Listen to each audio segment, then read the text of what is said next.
Երբ Նաբուգոդոնոսորը թագավոր դարձավ, շրջակա շատ ազգեր տառապեցին այդ փոփոխություններից։ Եվ Աստված թվարկում է նրանց, ովքեր տառապել են։ Նա ասում է հետևյալը Երեմիա 49:11-ում. «Թող դուր քո որբերին, ես նրանց կպահեմ, եւ քո որբևայրիկը թող ինձ ապավինեն»։ Եվ ապա ուղերձը շարունակվում է հաջորդ համարում, բայց այստեղ կարևորն այն է, որ դուք իմանաք, որ Տիրոջ գործը կանգ չի առնում։ Երբ Աստված առաջնորդում է ճանապարհը, նա դա անում է կատարելապես, եւ նրա խոսքը կհաղթանակի աշխարհի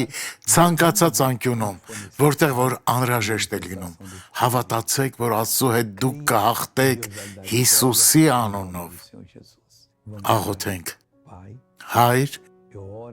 ես աղոթում եմ բոլոր նրանց համար, ովքեր հիմա աղոթում են ինձ հետ։ Ես հանդիմանում եմ ցանկացած չարիք։